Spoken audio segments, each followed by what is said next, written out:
Bueno, bienvenidos a otra emisión de FNA Te Enseña Podcast, este espacio que hemos creado para ustedes para aprender juntos sobre educación financiera, y hoy tenemos a un invitado muy especial. David, muchísimas gracias por aceptar esta invitación. David es el director del programa de finanzas de la Universidad del Bosque, cursó una maestría en ciencias económicas y actualmente, si no me equivoco, está haciendo otro doctorado en economía y finanzas. David, me encantaría que te presentaras pues para toda nuestra audiencia y les contaras un poco de tu perfil. Ok, muchas gracias por la invitación. Pues como lo mencionaste, mi nombre es David Nieto, yo soy de base administrador de empresas, tengo una maestría en economía y actualmente estoy finalizando el doctorado en economía y finanzas. Mi perfil efectivamente es netamente financiero y he desarrollado muchas consultorías en cuanto a temas de finanzas personales, planeación financiera y pues algunos temitas con entidades privadas y públicas. Bueno, David, pues entremos en materia. Sabemos que lo tuyo claramente son los números, tu especialidad son los números, entonces este podcast va sobre todo dedicado a los jóvenes. Nosotros en el Fondo Nacional del Ahorro estamos impulsando un programa que se llama Generación FNA, que busca pues que los jóvenes empiecen a ahorrar y a dar ese paso para conseguir su casa propia. Pero sabemos que pues antes de eso hay una planificación muy grande y pues hoy queremos empezar a hablar de eso. ¿Cómo debe empezar a ahorrar un joven, David? Ok, yo creo que existen muchos temas o aspectos a tener en cuenta al momento de tomar la decisión de ahorrar.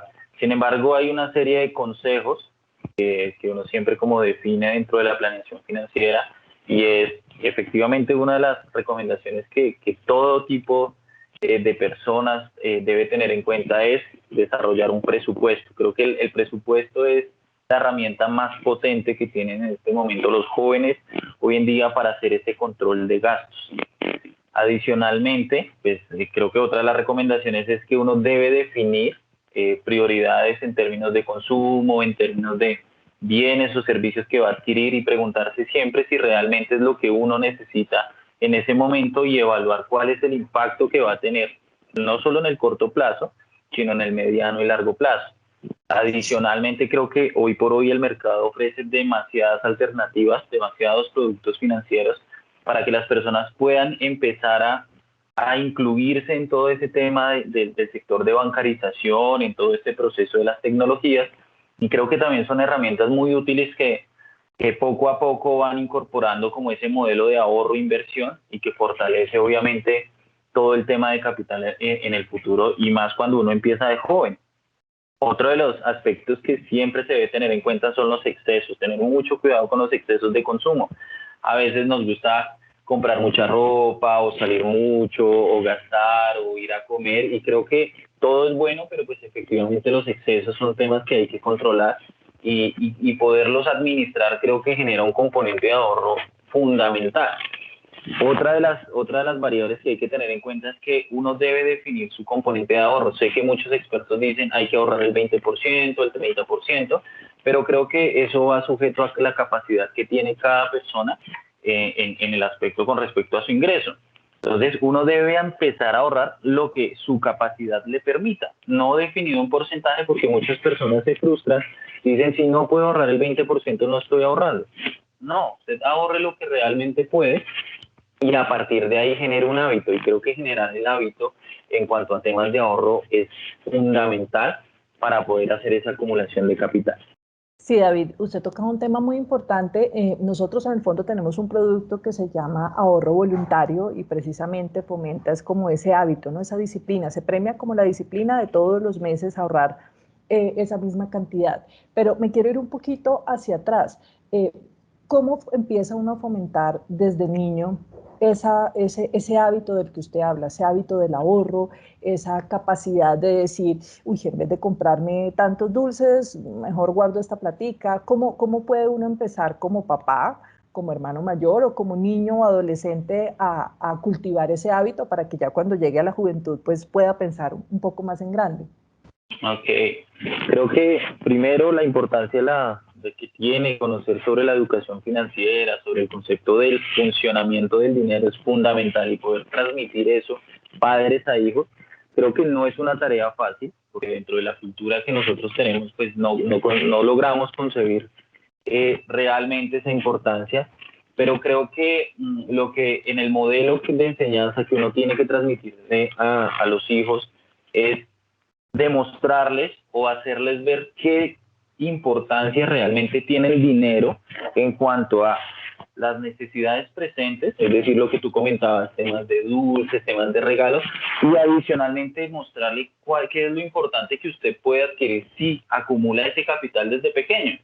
Entonces, darle ejemplos de, hoy te puedes comprar 2 dulces, pero si acumulas un capital de pronto en 3 años, 5 años, ya no van a ser 2 dulces, pueden ser 10, pueden ser 15, pueden ser 20, y adicionalmente comentar que ese modelo de ahorro pues ayuda a incrementar el grado de consumo, el grado de felicidad que de pronto tengan un poco más grande, un poco más jóvenes. Entonces, creo que una de las herramientas primero es la comunicación, poderles transmitir la importancia que tiene el dinero dentro de todo el funcionamiento del sistema financiero, dentro de la educación financiera de tipo personal, y con ejemplos sencillos, con ejemplos como tú dices, lo de los dulces, lo de los regalos, lo de... Sí, ese tipo como de detalles es lo que realmente va inculcando en el chico, en el joven, que empiece a tener esa educación financiera. Y digamos en este momento, ¿cómo estamos? Venimos pues de una pandemia, o bueno, estamos todavía en una coyuntura bastante especial.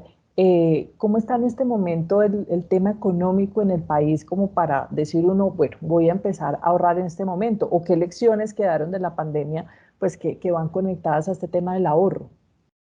Creo que una de las lecciones más importantes a nivel general, yo creo que a nivel de personas, a nivel de empresas, creo que la importancia de saber sobre educación financiera se disparó. Y se disparó porque muchas empresas cerraron, muchas personas entraron en crisis porque no tenían un colchón financiero para poder soportar tantos meses sin estar en algún tipo de actividad económica. Entonces empezaron como a preocuparse realmente, oiga, ¿qué productos financieros existen? ¿Cómo podemos avanzar en cuanto a temas de ahorro, temas de inversión? Y creo que las crisis son una oportunidad para poder desarrollar este tipo de competencias. Y si hoy por hoy miramos las estadísticas, los índices de inversión, los indicadores de inversión, los indicadores de apertura de cuentas financieras, los indicadores de la importancia de tener un asesor financiero, creo que se han venido disparando en el país y en el mundo. Y creo que este tipo de oportunidades, cuando hay un tema de crisis, creo que lo que queda de ahí para adelante es empezar a crecer.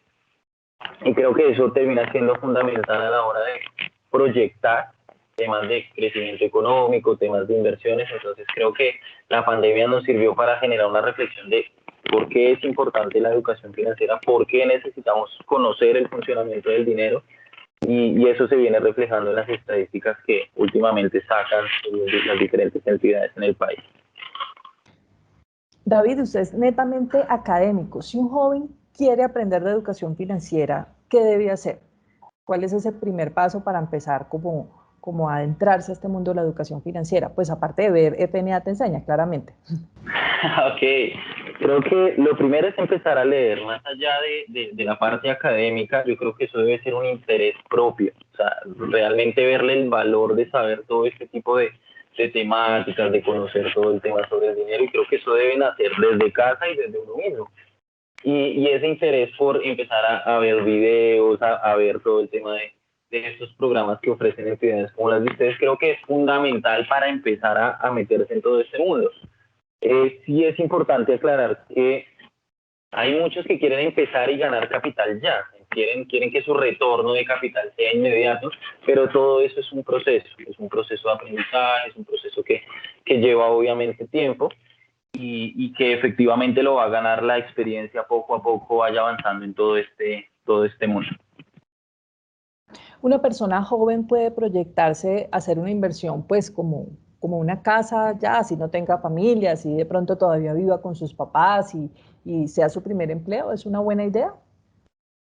Creo que es una de las mejores ideas que puede tener un joven hoy por hoy, y adicionalmente teniendo en cuenta todos los alivios y apoyos económicos que se están desarrollando desde las políticas del gobierno. Creo que en este momento todo el tema de subsidios, los programas para los jóvenes para acceder a vivienda, creo que tienen todas las facilidades que de pronto hace muchos años no todos teníamos, y creo que es el momento, y la pandemia también mostró eso, que realmente se necesitaban esos apoyos para que el joven se incorporara a todo este esquema de la necesidad de comprar una casa, de tener una vivienda propia, y creo que es totalmente flexible en este momento y tienen todas las variables de acceso para poderlo hacer, teniendo en cuenta temas del subsidio, que ya lo mencioné, temas de tasas de interés, que como sabemos existen tasas de interés preferenciales para los jóvenes en este momento, diferentes proyectos que se están desarrollando tanto en Bogotá como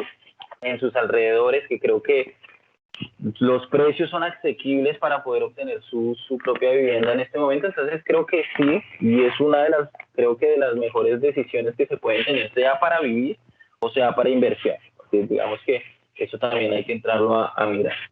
Económicamente, porque es una buena inversión. Ok, creo que la finca raíz, lo que tiene que ver con vivienda, uno siempre tiene que tender a diversificar sus procesos de inversión. Entonces, la finca raíz te ofrece una una cierta estabilidad en cuanto a crecimiento de precios, dada la valorización, y adicionalmente que puedes obtener un canon de arrendamiento mensual, ¿sí? Entonces, ¿qué es lo que nosotros conocemos como ingresos residuales? Algo que tú te esfuerzas por hacer una sola vez, pero que eso a través del tiempo te va a poder o te genera una serie de beneficios a través del tiempo. Entonces creo que por eso la finca raíz creo que siempre va a ser una de las alternativas de inversión más aceptadas y más rentables en el largo plazo. ¿Hay algo que uno no deba hacer cuando quiere invertir en finca raíz? Ok, sí, digamos que siempre hay que tener en cuenta que si uno está pensando la finca raíz como inversión, debe mirar condiciones como ubicación, estrato, precio, para que efectivamente lo que uno vaya a invertir, pues efectivamente se vea reflejado en el retorno de esa inversión. Entonces, son aspectos que hay que evaluar, también la capacidad de ahorro, la capacidad de pago, las tasas de interés, los beneficios, temas de impuestos. Entonces, digamos que todo eso es lo que hay que entrar a evaluar, no es solo meterse en comprar viviendas, sino pues, evaluar todo lo que rodea este proceso. Ahorita que hablábamos de educación financiera, pensaba, ¿hay algún autor de pronto que usted pueda recomendar y diga, bueno, esta persona tiene muy claro el tema de educación financiera, o si uno va a empezar a mirar ese tema, pues chévere empezar como a leer este tipo de cosas? ¿Hay alguien que nos pueda recomendar, o podcast, o contenido? Okay.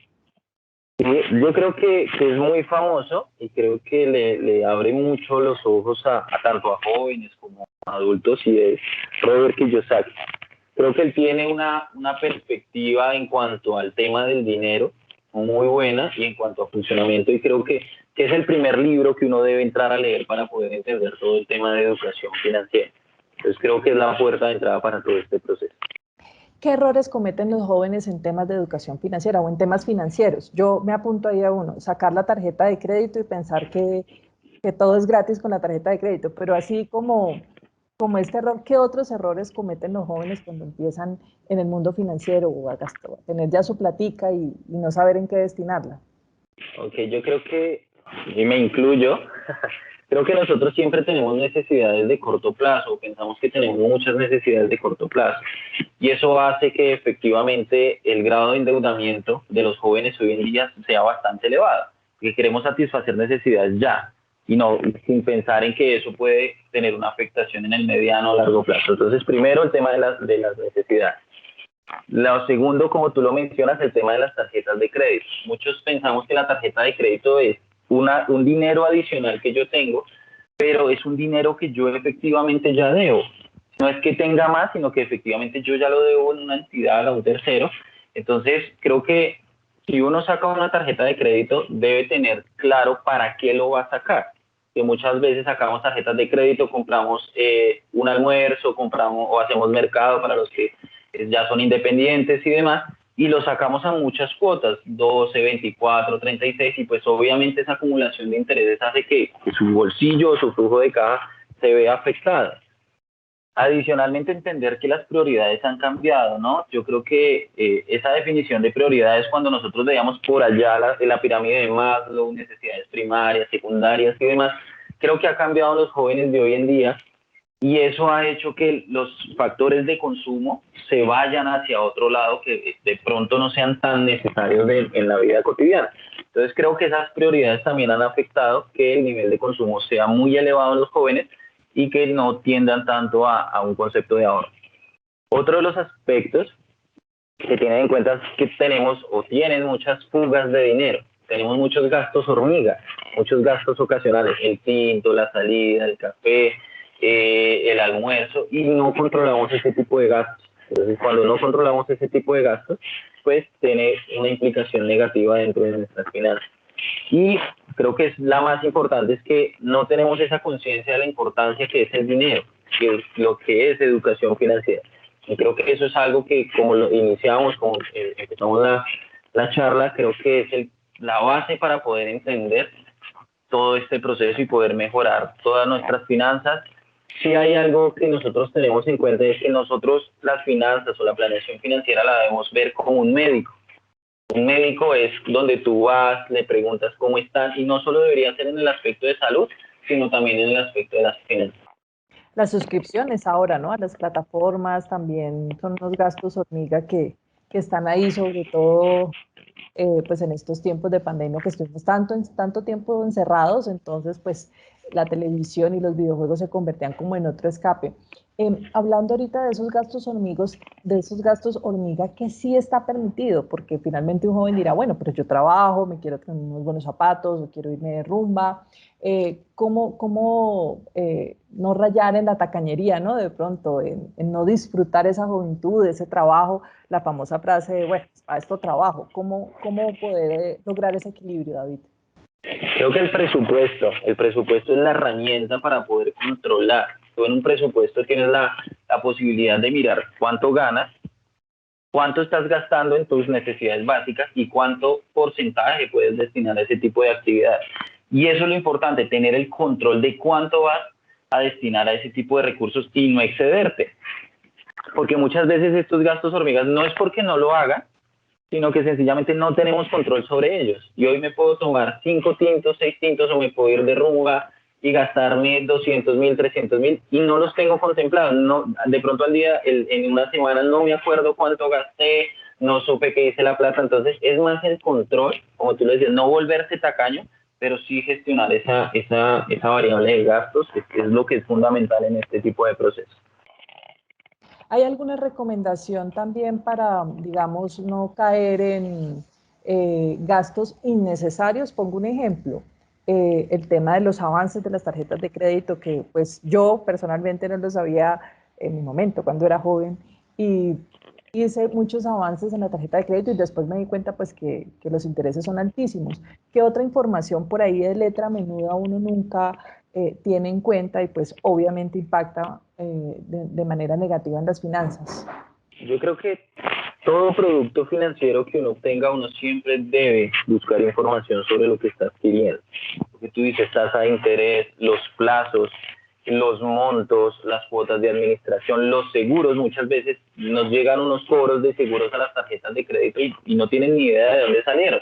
Entonces, entender eso creo que también es un consejo válido para poder administrar todo este tema de las finanzas. Ahora, cuando tú dices no incurrir en ese tipo de gastos, es fundamental que uno siempre, sé que es un poco complejo, pero uno siempre tiene que preguntarse, oiga, ¿para qué voy a adquirir ese producto? ¿Realmente me va a servir?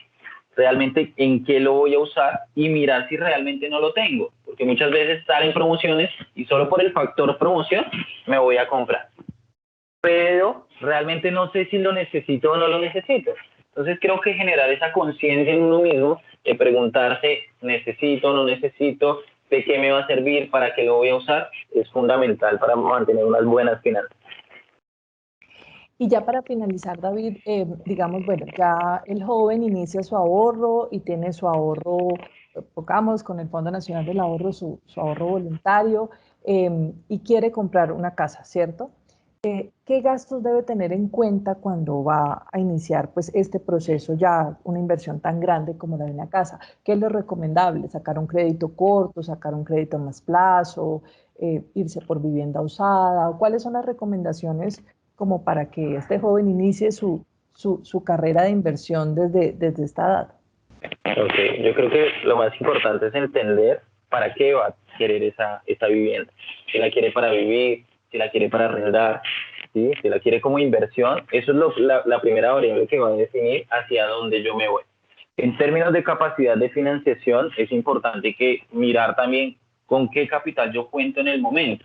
Que obviamente lo primero que uno recomienda es no se endeude tanto, ¿cierto? En modelos de financiación, porque obviamente uno va a terminar pagando a través de los años mucho más por esa vivienda. Entonces, lo primero que va a depender si es de largo plazo, mediano plazo, de corto, al ser unos montos tan elevados, pues efectivamente no es la opción, porque si no, tu flujo de caja, tus ingresos se van a ver muy comprometidos, pero sí revisar cuánto puedo colocar de cuota inicial, de capital inicial, versus a lo que realmente necesito de financiación. Uno de los consejos que hay que tener en cuenta es no se financie o no pidan más crédito de lo que realmente necesita.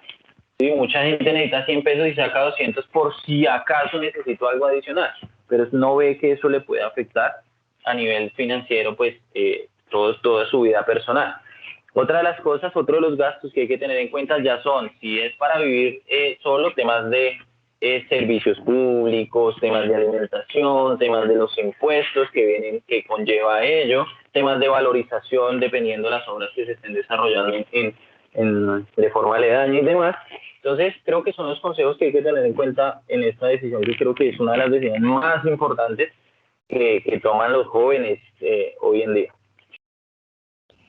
Hoy usted con todo pues el bagaje y el conocimiento que tiene, la maestría que ha hecho, el doctorado que está haciendo, todo su pregrado, ¿qué consejo le daría a su David joven, David mucho más joven, en temas de finanzas? Ok, yo creo que he entendido que el tiempo es oro y el tiempo hay que saberlo administrar, tanto en las cosas que a uno le gusta, pero también empezarse a proyectar.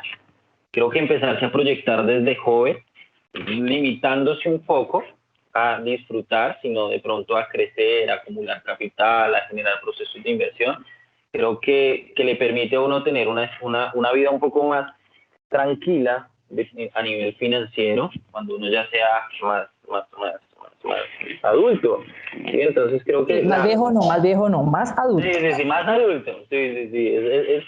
Ahí es mejor. Entonces, creo que una de las recomendaciones que yo le daría es, o que yo hubiera querido cuando era más joven, es empezar a ahorrar. Empezar a entender toda esa conceptualización del dinero, para qué me sirve, cómo funciona, y entender que las prioridades y las necesidades no son inmediatas. Las necesidades tengo que irlas satisfaciendo en el mediano y largo plazo. Hay objetivos de corto, hay objetivos de mediano y hay objetivos de largo plazo. Creo que estructurar eso es lo más importante y creo que es el mejor consejo que se le puede dar a los jóvenes de hoy en día. Arranquen a ahorrar, porque también tienen esa premisa, es que si ahorro, lo mismo que si no me voy a pensionar, que si esto, que lo otro, pero creo que es un tema de debate. Sin embargo, creo que lo importante es pensar no en el ya, sino en el futuro, porque eso le va a dar a uno una salud financiera tranquila y eso es fundamental. David, pues muchísimas gracias por todas estas enseñanzas, por todo lo que comparte con nuestra audiencia de PNA Te Enseña. Yo creo que nos quedó absolutamente claro el tema, planificar, ahorrar. Yo también le diría a mi Alejandra joven, mucho cuidado con las tarjetas de crédito. Creo que ha sido una de las experiencias financieras pues, con las que más uno aprende, ¿no? El tema de intereses, mirar la letra menuda. Y pues bueno, muchas gracias por acompañarnos en este espacio de PNA Te Enseña, que precisamente es para eso, para que todos aprendamos desde los 0 a los 80 años sobre educación financiera. A ustedes muchísimas gracias por acompañarnos. Recuerden, síganos enviando todas sus preguntas a través de nuestras redes sociales, que nosotros, por supuesto, las transmitimos a los expertos que estamos invitando a este espacio. David, muchísimas gracias de nuevo por todas sus enseñanzas, por todo lo que nos compartió el día de hoy y pues esperamos tenerlo en otro espacio de PNA Te Enseña Podcast. A ustedes, muchas gracias por la invitación. Bueno, David, muchísimas gracias. Nos vemos en una próxima emisión. Chao.